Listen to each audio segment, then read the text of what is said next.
안녕하세요, 산옹이들. 나레이터 서희연입니다. 오늘도 제 채널에 놀러와 주셔서 감사해요. 내일도 또 놀러 오실 거죠? 매일 오전 8시 사연을 들려드리고 있습니다. 오늘의 이야기 시작합니다. 새벽 5시 반, 서울 시내는 아직 깊은 잠에 빠져 있었습니다. 하늘은 짙은 남색을 띠고 있었고 가로등 불빛만이 텅 빈 도로를 희미하게 비추고 있었어요. 유태진 회장의 검은 벤츠가 조용한 도심을 미끄러지듯 가로질러 갔죠. 엔진 소리마저 조용한 고급 차량 안에서 태진은 조수석에 몸을 맡긴 채 창밖을 내다보고 있었습니다. 그의 머릿속은 이미 오늘 하루 일정으로 가득 찼어요. 오전 9시에 예정된 이사회 회의에서는 신규 사업 계획을 발표해야 했고 그 직후에는 해외 투자자들과의 중요한 점심 미팅이 기다리고 있었습니다. 오후에는 계열사 사장들과의 전략회의, 저녁에는 정치인들과의 만찬까지 분 단위로 촘촘하게 짜여진 스케줄이 스마트폰 화면에 빼곡히 표시되어 있었죠. 태진은 이런 바쁜 일상이 익숙했습니다. 아니, 익숙함을 넘어서 당연하다고 여기고 있었어요. 대기업 회장이라는 자리가 주는 무게감과 책임감을 항상 어깨에 지고 살았습니다. 수천 명의 직원들과 그들 가족의 생계가 자신의 결정에 달려 있다는 생각이 그를 단 한순간도 편안하게 놓아주지 않았어요. 차가 신호등에서 잠시 멈췄을 때였습니다. 태진의 시선이 무심코 인도 쪽으로 향했어요. 희미한 가로등 불빛 아래로 구부정한 등을 한 노인 한 분이 천천히 걸어가고 있었습니다. 낡은 리어카를 끌고 있는 그 모습이 어둠 속에서도 또렷하게 보였죠. 흰 머리가 성성하게 드러난 그 노인은 매일 아침 이 시간이면 어김없이 이 골목을 지나다녔습니다. 태진은 그 모습을 한번 쳐다보고는 곧 시선을 돌렸어요. 습관적으로 스마트폰을 꺼내 밤새 쌓인 메시지들을 확인하기 시작했습니다.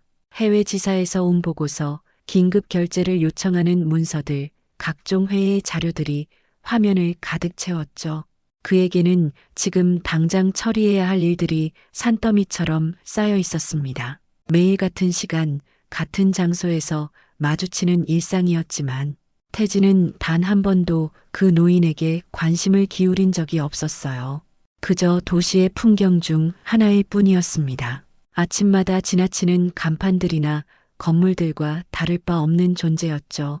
때로는 그 노인이 보이지 않는 날도 있었지만 태진은 그런 것조차 의식하지 못했습니다. 며칠이 지난 화요일 아침, 평소보다 조금 늦은 시간에 출근하던 태진은 이상한 광경을 목격했습니다. 항상 노인이 폐지를 줍던 그 자리에 구급차가 서 있었어요. 빨간 경광등이 새벽 하늘을 번갈아 비추고 있었고 몇 명의 사람들이 모여서 수군거리고 있었습니다. 119 구급대원들이 분주하게 움직이고 있었고 누군가 하얀 담요를 덮은 채 들것에 실려 나가고 있었어요. 태진은 무의식 중에 운전기사에게 속도를 줄이라고 했습니다. 그리고 차창을 내리고 밖을 내다봤죠. 차가운 새벽 공기가 얼굴을 스쳤지만 그의 시선은 그 광경에서 떨어지지 않았어요. 저 할머니가 쓰러지셨대요. 근처 편의점 주인이 지나가던 행인에게 말하는 소리가 바람에 실려 들려왔습니다.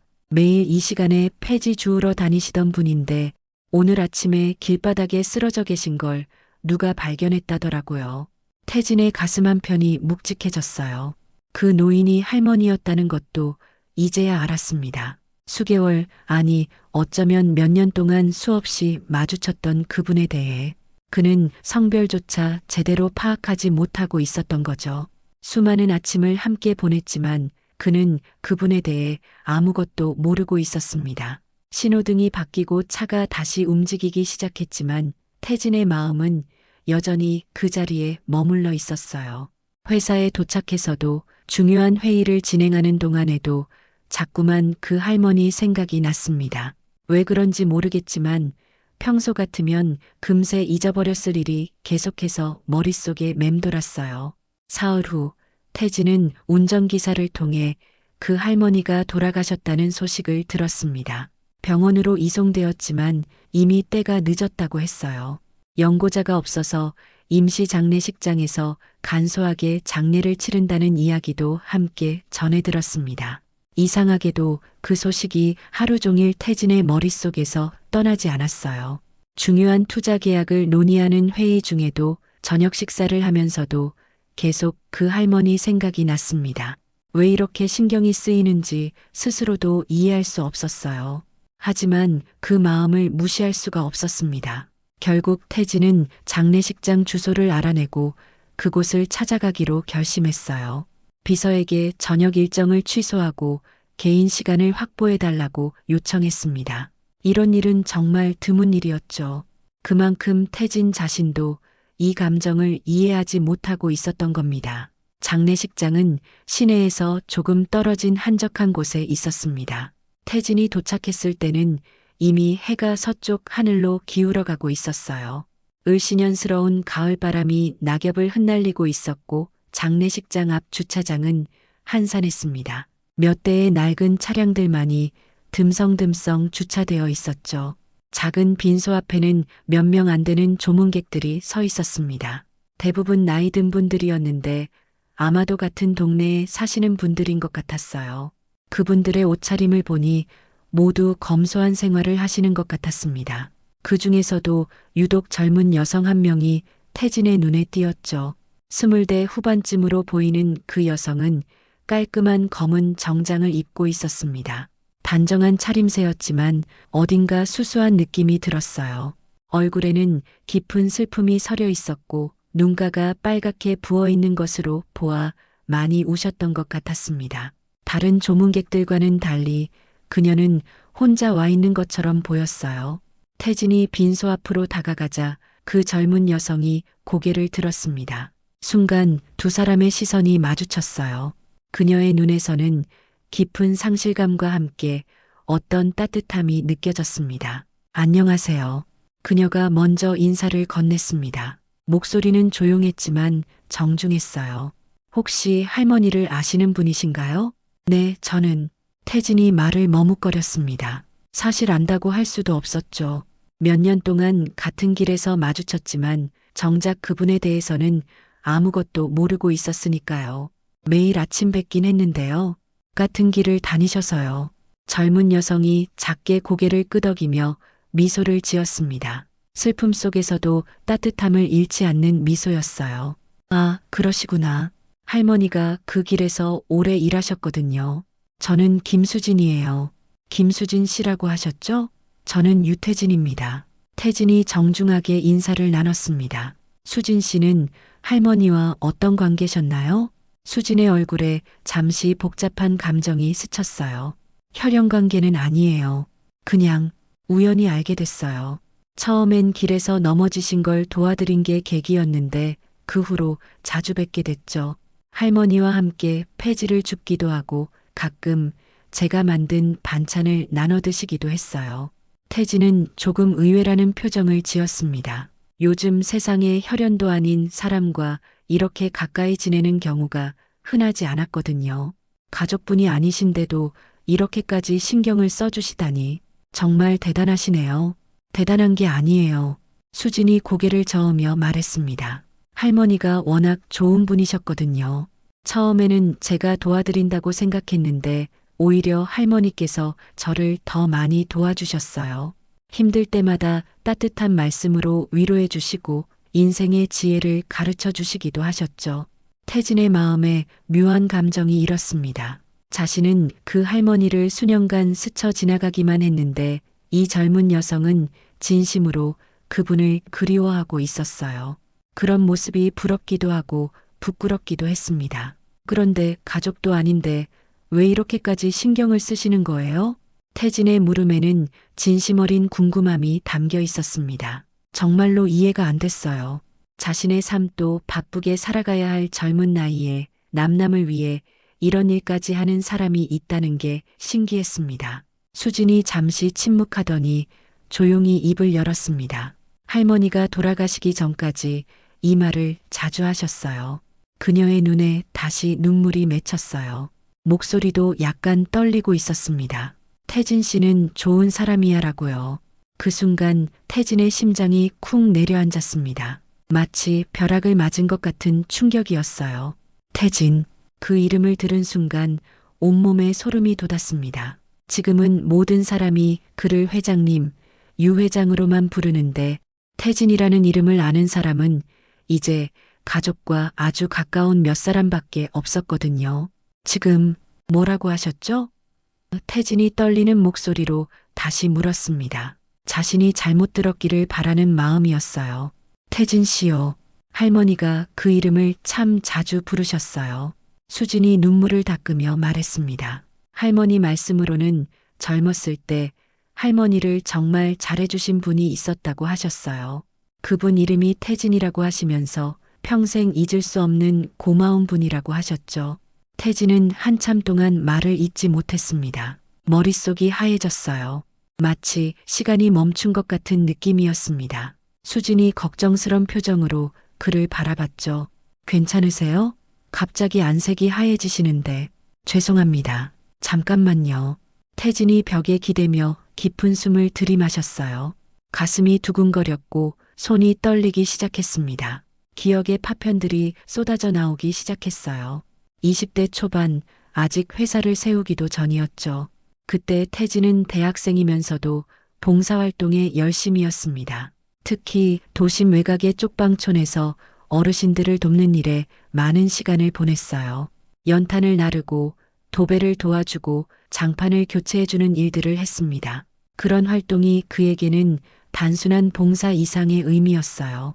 가난한 집안에서 자란 그에게는 그분들의 처지가 남의 일 같지 않았거든요. 그곳에서 만났던 사람들의 얼굴이 하나씩 떠올랐습니다. 대부분 나이 드신 분들이었는데 모두들 어려운 환경에서도 서로를 위해주며 살아가고 계셨어요. 그 중에서도 특히 기억나는 사람이 있었습니다.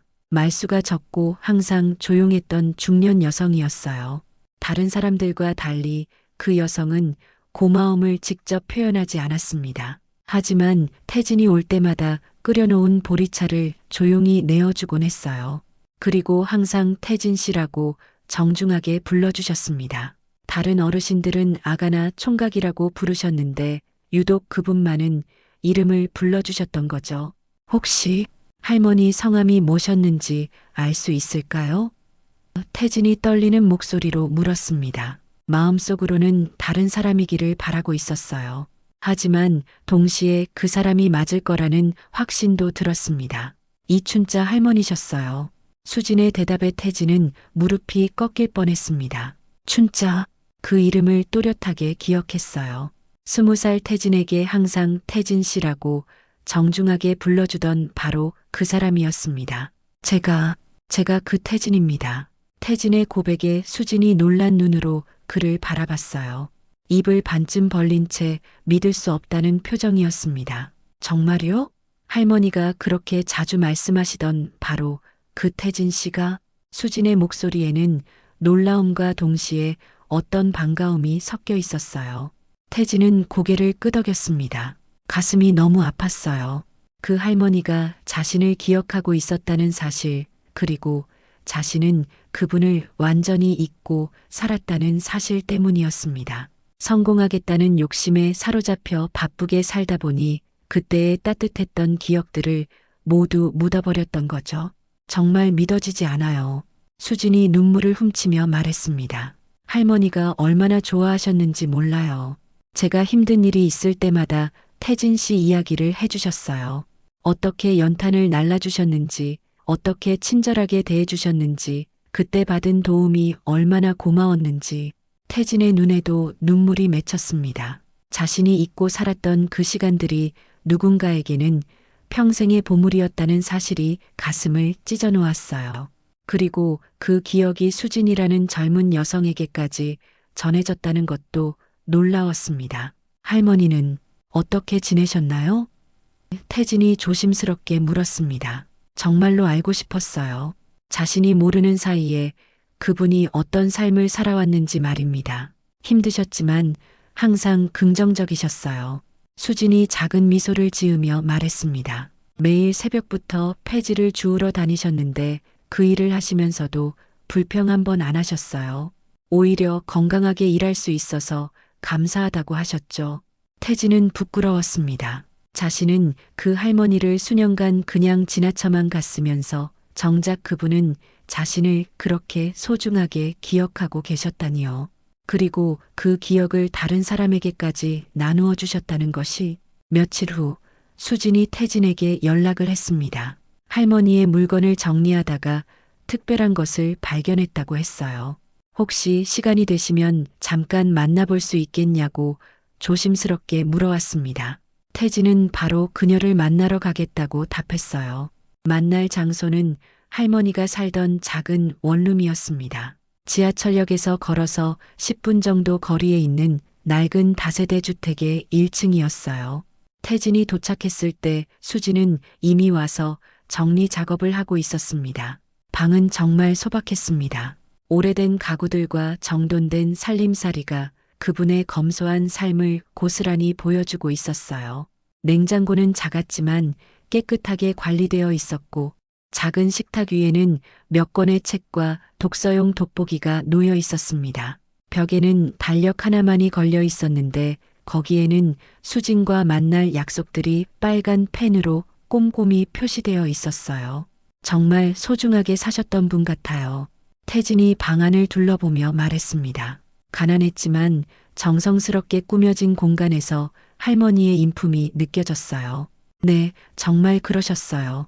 수진이 고개를 끄덕이며 서랍에서 무언가를 꺼냈습니다. 그런데 이걸 보세요. 수진이 태진에게 건넨 것은 낡은 공책 한 권이었습니다. 표지는 오래되어 누렇게 변색되어 있었고 모서리는 닳아서 해졌어요. 하지만 정성스럽게 보관되어 있다는 느낌이 들었습니다.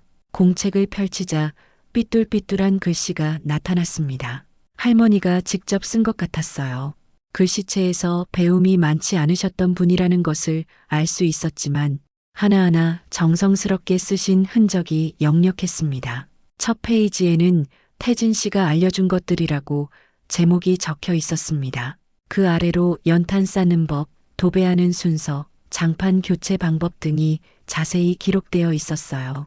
마치 교과서처럼 단계별로 정리되어 있었습니다. 태진의 손이 떨렸습니다.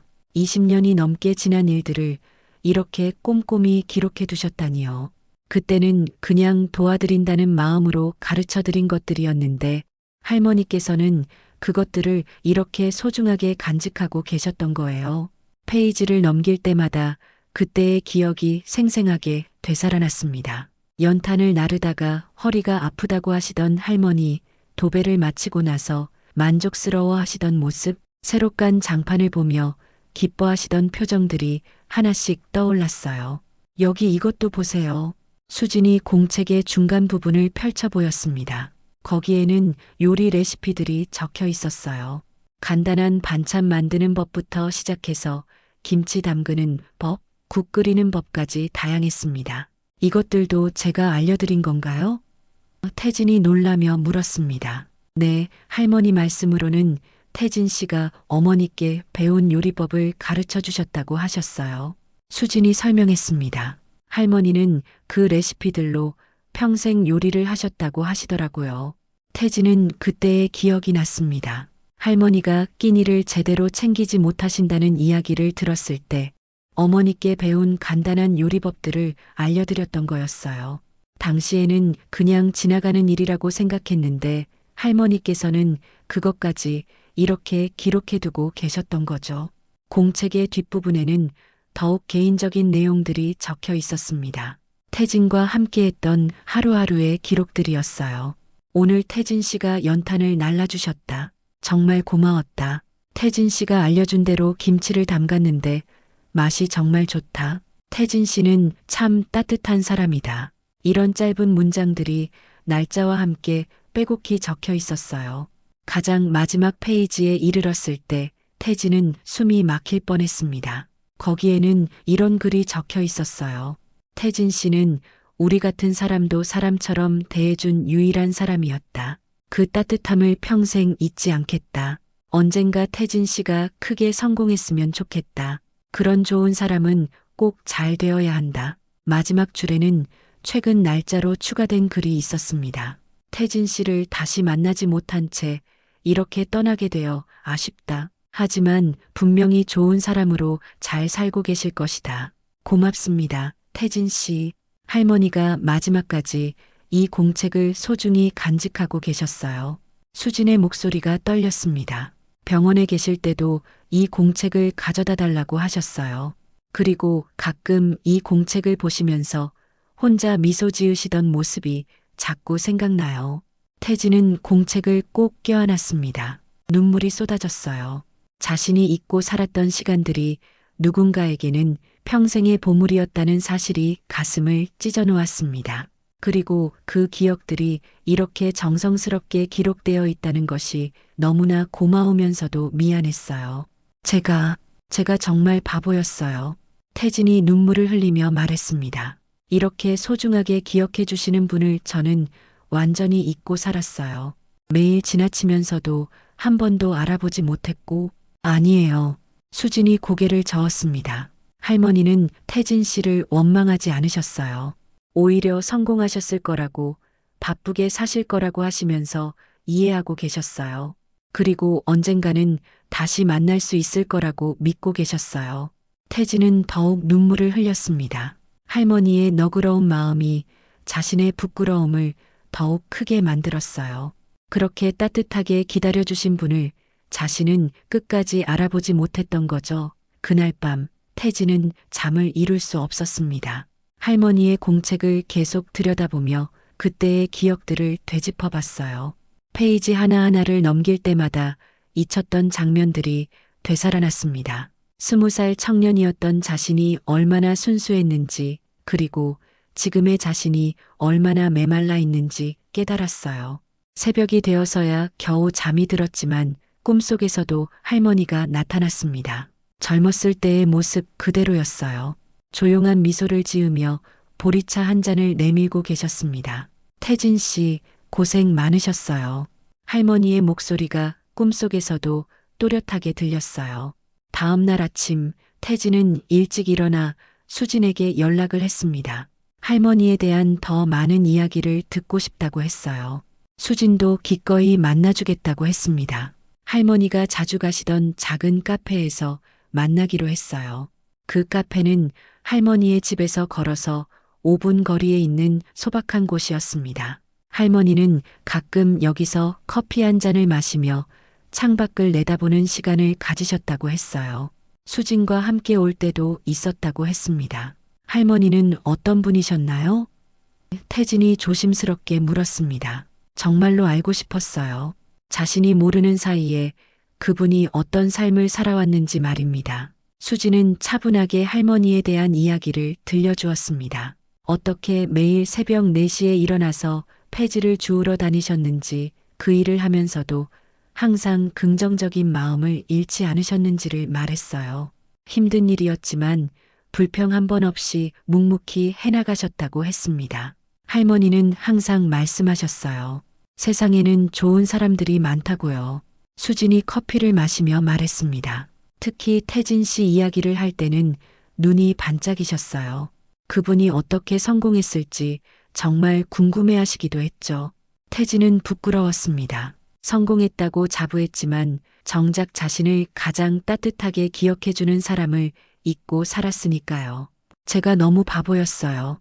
성공하겠다고, 세상을 바꾸겠다고 그렇게 바쁘게 살았는데 정작 가장 소중한 것들은 놓치고 살았네요. 아니에요. 수진이 고개를 저었습니다. 할머니는 태진 씨가 성공하신 걸 정말 기뻐하셨을 거예요. 그분은 항상 좋은 사람들이 잘 되기를 바라셨거든요. 그리고 태진 씨가 바쁘실 거라는 것도 이해하고 계셨어요. 수진은 할머니가 태진에 대해 했던 말들을 하나씩 들려주었습니다. 태진 씨는 분명히 큰 사람이 될 거야. 그런 따뜻한 마음을 가진 사람은 꼭 성공해야 해. 언젠가는 다시 만날 수 있을 거야. 이런 말들을 자주 하셨다고 했어요. 전 할머니를 그렇게 위로해준 분이 진짜 어떤 사람인지 꼭 보고 싶었어요. 수진이 태진을 바라보며 말했습니다. 지금 보니까 정말 따뜻한 분이시네요. 할머니가 왜 그렇게 자주 태진 씨 이야기를 하셨는지 알겠어요. 태진은 가슴이 뭉클했습니다. 자신이 준 작은 친절 하나가 누군가의 전 생애를 지탱하는 힘이 되었다는 사실을 이제야 깨달았어요. 그리고 그 기억이 다음 세대인 수진에게까지 전해졌다는 것도 신기했습니다. 할머니께서 수진 씨에게도 많은 영향을 주셨나 봐요. 태진이 말했습니다. 네, 정말 그래요. 수진이 고개를 끄덕였습니다. 저도 처음에는 그냥 어려운 할머니를 도와드린다는 마음이었는데 오히려 할머니께서 저에게 더 많은 것을 가르쳐 주셨어요. 어떻게 살아야 하는지, 어떤 마음을 가져야 하는지를요. 태진은 할머니의 공책을 다시 꺼내 보았습니다. 그 안에 적힌 하나하나의 글귀들이 새롭게 다가왔어요. 단순한 기록이 아니라 한 사람의 인생을 지탱해준 희망의 메시지들이었던 거죠. 그날 이후로 태진의 삶은 완전히 달라졌습니다. 무엇보다 먼저 그는 중요한 결정을 내렸어요. 회장실에서 자신의 명패를 떼어냈습니다. 유태진 회장이라고 적힌 금색 명패 대신 단순하게 태진이라고 적힌 나무 간판을 달았어요. 직원들은 놀랐습니다. 회장님이 갑자기 왜 이런 일을 하시는지 이해할 수 없어 했죠. 하지만 태진은 상관하지 않았어요. 이제 그는 회장이기 전에 태진이라는 한 사람이고 싶었습니다. 회장실 한쪽을 개조해서 작은 기념 공간을 만들기 시작했습니다. 할머니의 공책과 사진, 그리고 그때의 기억들을 담은 전시물들을 정성스럽게 배치했어요.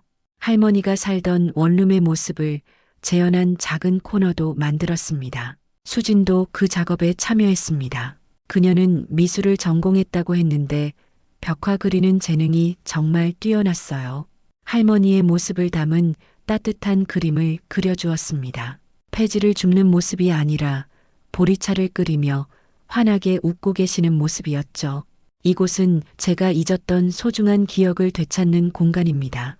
태진이 직원들을 불러 모아놓고 설명했습니다. 진짜 성공이 무엇인지, 진짜 가치가 무엇인지 깨닫게 해준 분을 기리는 곳이에요. 직원들은 처음에는 의아해했지만 태진의 이야기를 들으면서 점차 이해하기 시작했습니다. 그들도 각자의 마음속에 잊고 있던 소중한 기억들을 떠올리게 되었어요. 수진도 그 공간을 보러 왔습니다. 할머니의 이야기가 이렇게 아름답게 기록되어 있는 것을 보고 눈물을 흘렸어요. 할머니가 정말 좋아하셨을 거예요. 이렇게 기억해 주셔서 감사해요. 태진은 거기서 그치지 않았습니다.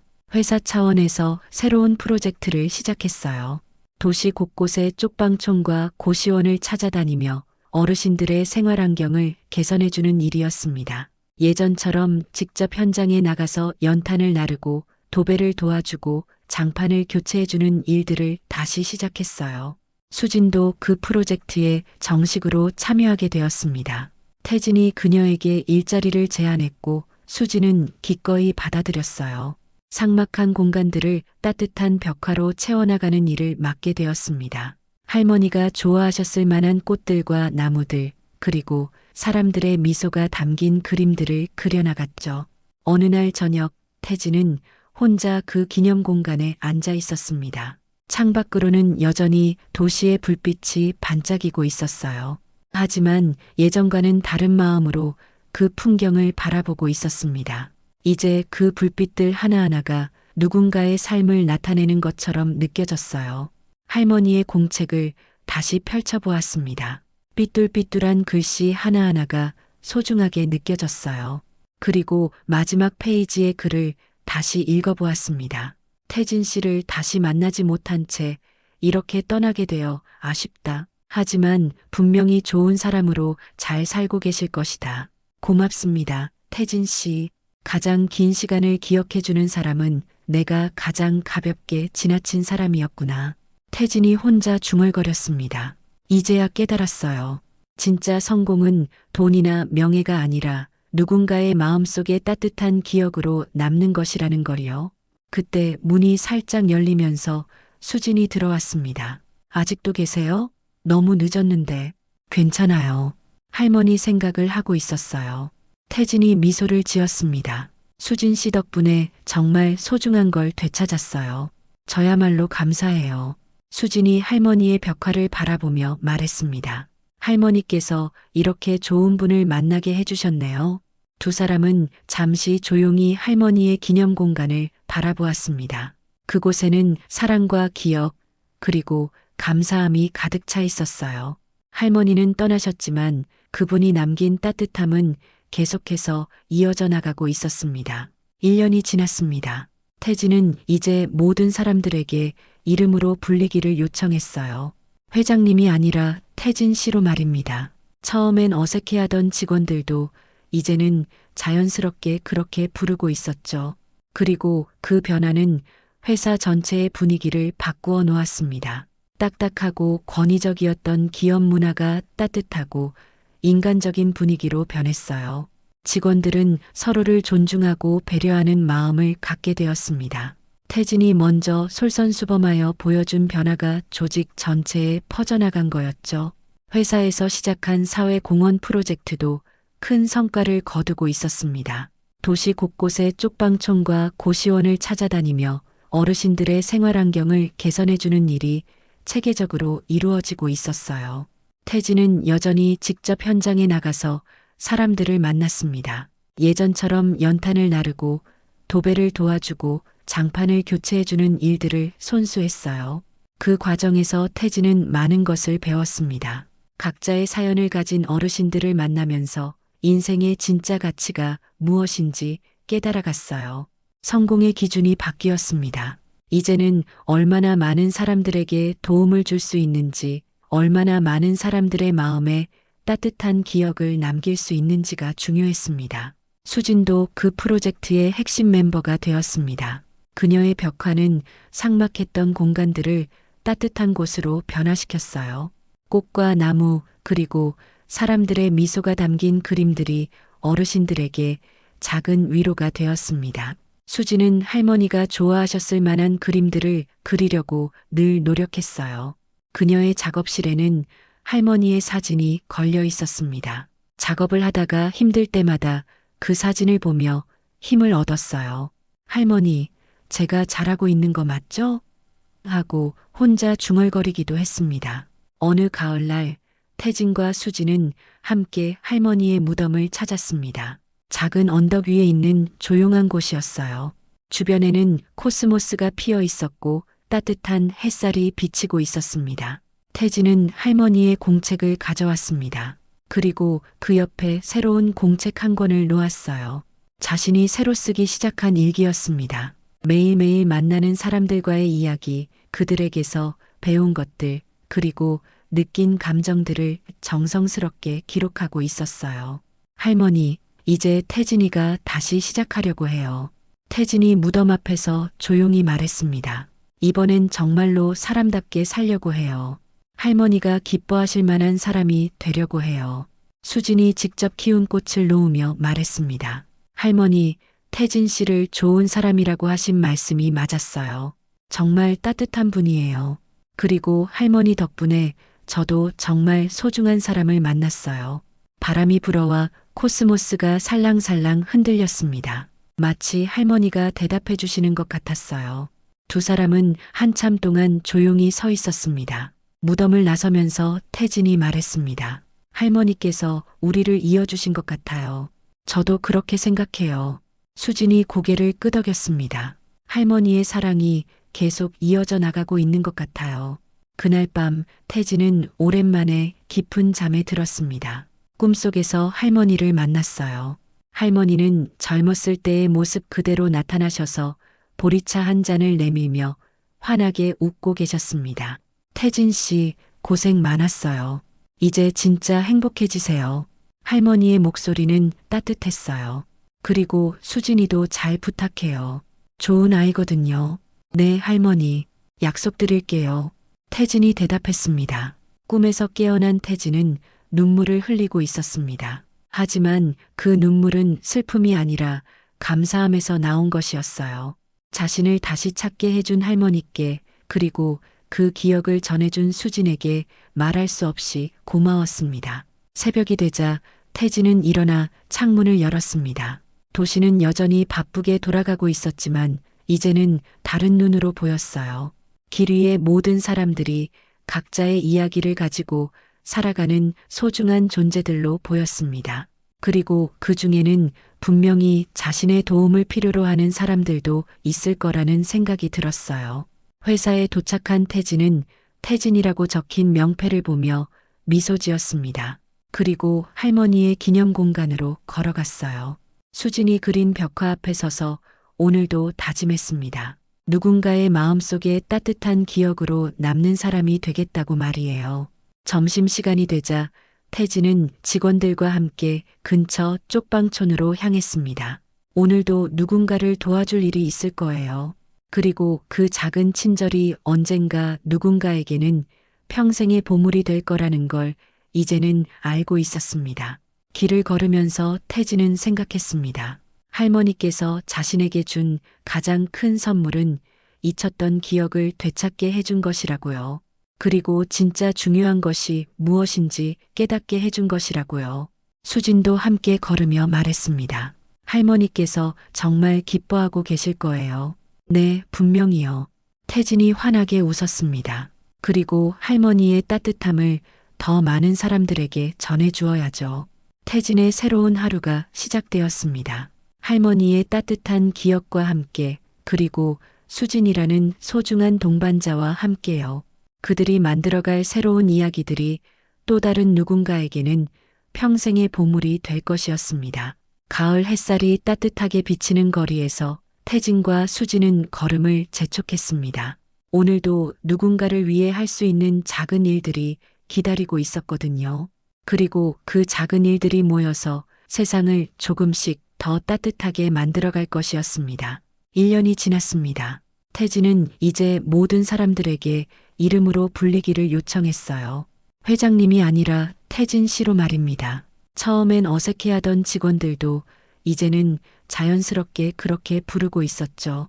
그리고 그 변화는 회사 전체의 분위기를 완전히 바꾸어 놓았습니다. 딱딱하고 권위적이었던 기업 문화가 따뜻하고 인간적인 분위기로 변했어요. 직원들은 서로를 존중하고 배려하는 마음을 갖게 되었습니다. 태진이 먼저 솔선수범하여 보여준 변화가 조직 전체의 물결처럼 퍼져나간 거였죠. 이사회에서는 처음에 우려의 목소리가 나왔지만 오히려 회사의 생산성과 직원 만족도가 크게 향상되는 놀라운 결과를 보였습니다.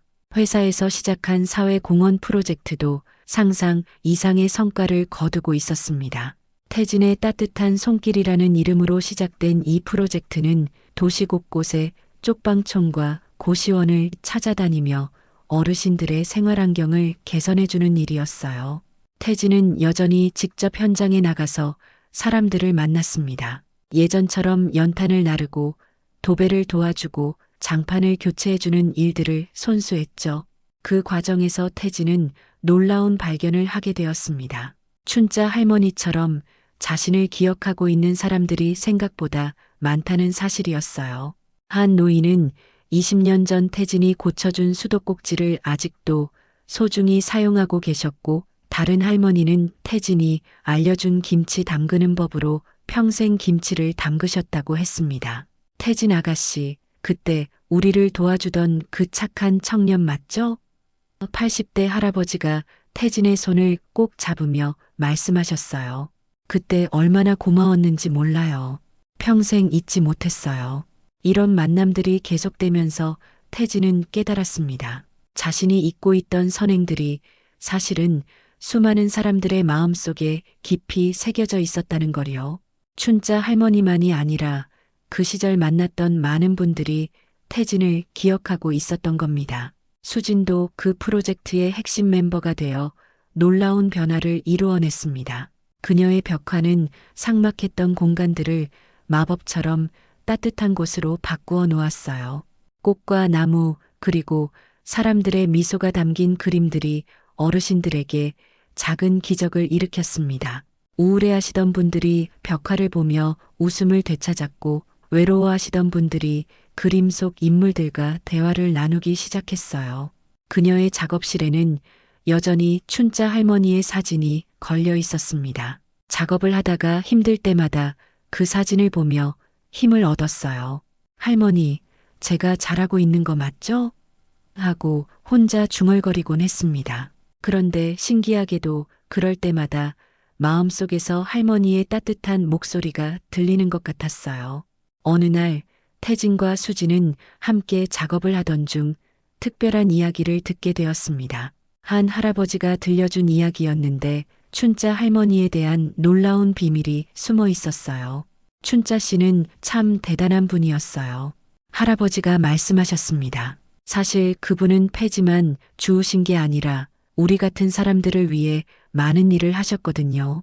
몰래 도움이 필요한 사람들에게 돈을 주기도 하시고 아픈 사람이 있으면 병원에 데려가 주기도 하셨어요. 태진과 수지는 놀랐습니다. 춘자 할머니가 그런 일들까지 하셨다는 건 처음 듣는 이야기였어요. 그런데 그 돈은 어디서 나온 건가요? 수진이 조심스럽게 물었습니다. 할아버지가 잠시 망설이더니 입을 열었습니다. 춘자 씨는 젊었을 때 꽃가게를 하셨대요. 그런데 어떤 청년이 자주 와서 도움을 주곤 했다고 하셨어요.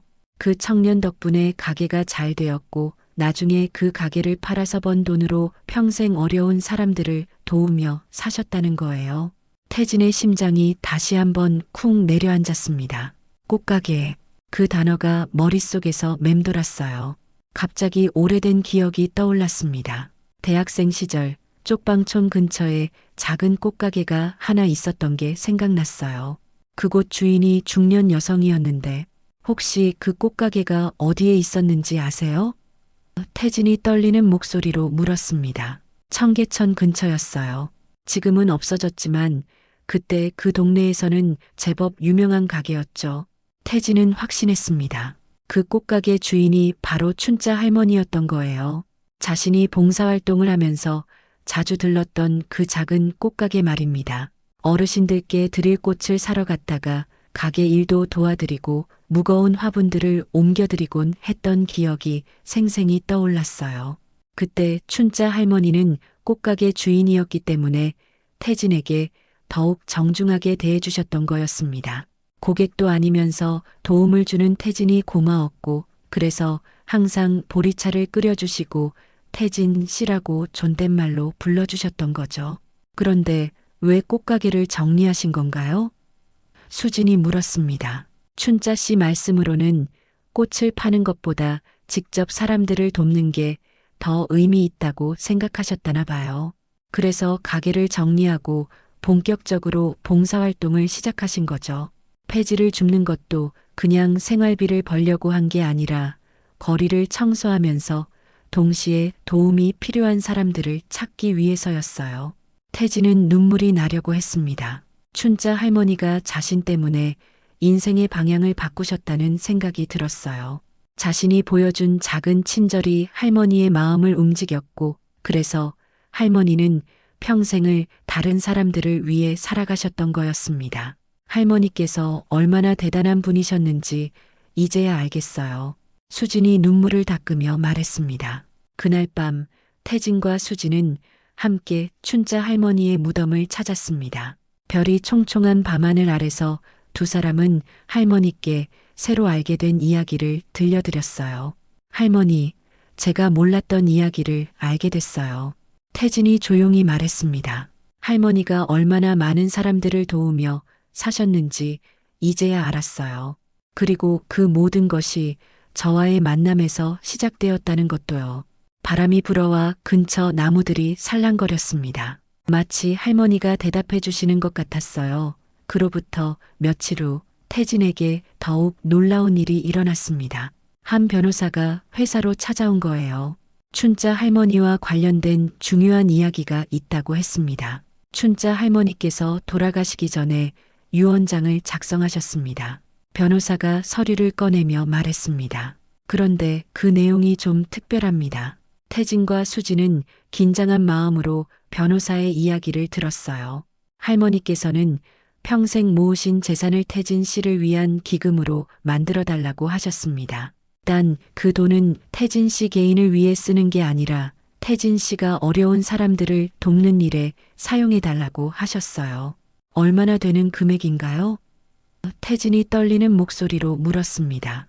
꽃가게를 팔아서 모은 돈과 평생 절약해서 모은 돈을 합쳐서 약 3억 원 정도 됩니다. 태진은 말을 잃었습니다. 춘자 할머니가 그렇게 많은 돈을 모으고 계셨다니요. 그리고 그 돈을 자신에게 맡기셨다는 것이 믿어지지 않았어요. 그런데 더 놀라운 건 이거예요. 변호사가 또 다른 서류를 꺼냈습니다. 할머니께서 남기신 편지가 있습니다. 편지 봉투에는 태진 씨에게라고 적혀 있었어요. 태진이 떨리는 손으로 편지를 열었습니다. 사랑하는 태진 씨에게, 이 편지를 읽고 계시다는 것은 제가 이미 세상을 떠났다는 뜻이겠죠. 슬퍼하지 마세요. 저는 태진 씨 덕분에 정말 행복한 삶을 살았습니다. 사실 저에게는 털어놓지 못한 이야기가 하나 있었어요. 제가 꽃가게를 할 때 태진 씨가 자주 도와주셨던 것을 기억하시나요? 그때 태진 씨가 해준 말이 제 인생을 바꾸었습니다. 할머니, 꽃을 파는 것도 좋지만 직접 사람들에게 따뜻함을 전해주는 것은 어떨까요? 라고 하셨죠. 그 말을 듣고 저는 깨달았어요. 정말 의미 있는 삶이 무엇인지를요. 그래서 가게를 정리하고 본격적으로 사람들을 돕기 시작했습니다. 폐지를 줍는 것도 단순히 돈을 벌기 위해서가 아니라 거리의 어려운 사람들을 찾아서 도움을 주기 위해서였어요. 태진 씨가 보여준 작은 친절이 제 평생의 나침반이 되었습니다. 그래서 저는 태진 씨를 인생의 은인이라고 생각해요. 제가 모든 재산을 태진 씨에게 맡기는 이유도 그 때문입니다. 이 돈으로 더 많은 사람들을 도와주세요. 태진 씨라면 분명히 올바르게 사용하실 거라고 믿어요. 그리고 혹시 제 이야기를 기억해 주실 젊은 친구가 있다면 그 친구에게도 안부 전해주세요. 평생 감사했습니다. 태진 씨 덕분에 저는 진정한 삶의 의미를 찾을 수 있었어요. 이제 태진 씨가 그 의미를 더 많은 사람들에게 전해주세요. 사랑과 감사를 담아서 이춘자 올림. 편지를 다 읽은 태진은 주저앉았습니다. 수진도 옆에서 눈물을 흘리고 있었어요. 춘자 할머니의 마지막 선물이 이렇게 컸다니요. 할머니가 정말 대단한 분이셨네요. 태진이 흐느끼며 말했습니다. 그 이후로 태진의 삶은 완전히 새로운 차원으로 접어들었습니다. 춘자 할머니가 남겨주신 기금으로 춘자 할머니 재단을 설립했어요. 그리고 그 재단을 통해 전국의 어려운 사람들을 체계적으로 돕기 시작했습니다. 수지는 재단의 예술 감독이 되어 더욱 많은 벽화를 그렸어요. 춘자 할머니의 이야기를 담은 벽화들이 전국 곳곳에 그려졌습니다. 그 벽화들을 본 사람들이 하나둘씩 봉사활동에 참여하기 시작했어요. 재미있는 일도 생겼습니다. 춘자 할머니의 이야기가 언론에 알려지면서 비슷한 경험을 한 사람들이 태진을 찾아오기 시작한 거예요. 과거에 태진의 도움을 받았던 사람들이 하나둘씩 나타났습니다. 태진 씨, 저 기억하세요? 20년 전에 제 아버지 병원비를 도와주셨던 한 중년 남성이 찾아왔어요. 그는 지금 성공한 사업가가 되어 있었습니다. 그때 받은 도움을 평생 잊지 못했어요. 이제 제가 도울 차례예요. 이런 사람들이 계속 나타나면서 춘자 할머니 재단은 상상할 수 없을 만큼 커졌습니다. 태진이 젊은 시절 심었던 작은 친절의 씨앗들이 이제 거대한 숲이 되어 돌아온 거였어요. 어느 겨울날 태진과 수지는 다시 춘자 할머니의 무덤을 찾았습니다. 이번에는 놀라운 소식을 전하러 왔어요. 할머니, 재단이 정말 많이 커졌어요. 수진이 말했습니다. 이제 전국에 지부가 10개나 생겼어요. 그리고 할머니, 태진이 특별한 소식을 전했습니다. 수진이와 제가 결혼하기로 했어요. 할머니가 우리를 이어주신 거죠. 두 사람은 춘자 할머니 덕분에 만났고 함께 봉사활동을 하면서 서로를 더 깊이 알게 되었어요. 그리고 자연스럽게 사랑하게 되었습니다. 할머니가 우리 결혼식에 꼭 함께 해주세요. 수진이 무덤에 손을 올리며 말했습니다. 그때 신기한 일이 일어났어요. 갑자기 바람이 불어와서 근처에 쌓여있던 눈이 하늘로 날아올랐습니다. 마치 할머니가 축복해 주시는 것 같았어요. 결혼식 날 태진과 수진은 춘자 할머니의 사진을 주례석에 모셨습니다. 그리고 하객들에게 할머니의 이야기를 들려주었어요. 모든 사람들이 감동의 눈물을 흘렸습니다. 신혼여행도 특별했어요. 두 사람은 전국을 돌아다니며 재단에서 도움을 받은 사람들을 만났습니다. 그들의 감사 인사를 들으며 춘자 할머니의 사랑이 얼마나 많은 사람들에게 전해지고 있는지 확인할 수 있었어요. 할머니, 정말 감사해요. 태진이 하늘을 바라보며 말했습니다. 할머니 덕분에 저는 진짜 행복을 찾았어요. 그리고 진짜 사랑도 찾았어요. 수진이 태진의 손을 잡으며 말했습니다. 그들의 신혼집에는 춘자 할머니의 공책이 소중히 보관되어 있었어요. 그리고 그 옆에는 태진과 수진이 함께 쓰는 새로운 일기장이 놓여 있었습니다. 매일매일 만나는 사람들과의 이야기, 그들에게서 배운 것들, 그리고 느낀 감동들이 가득 적혀 있었어요. 춘자 할머니는 떠나셨지만 그분의 사랑은 계속해서 이어져 나가고 있었습니다. 태진과 수진을 통해, 그리고 그들이 돕는 수많은 사람들을 통해 말이에요. 어느 날 밤 태진과 수진은 함께 별을 바라보며 말했습니다. 할머니가 우리에게 남겨주신 가장 큰 선물이 뭔지 알아? 태진이 물었습니다. 사랑이죠. 수진이 대답했습니다. 서로를 사랑하는 법, 그리고 다른 사람들을 사랑하는 법을 가르쳐 주셨어요. 하늘의 별들이 유난히 밝게 빛나고 있었습니다. 그 중에서도 가장 밝은 별 하나가 춘자 할머니인 것 같았어요. 여전히 그들을 따뜻하게 지켜보고 계시는 것 같았습니다. 태진과 수진의 새로운 인생이 시작되었습니다. 춘자 할머니의 사랑을 받아 이어가며 더 많은 사람들에게 그 사랑을 전해주는 아름다운 인생이요. 그리고 그들이 만들어갈 새로운 이야기들이 또 다른 누군가에게는 평생의 보물이 될 것이었습니다.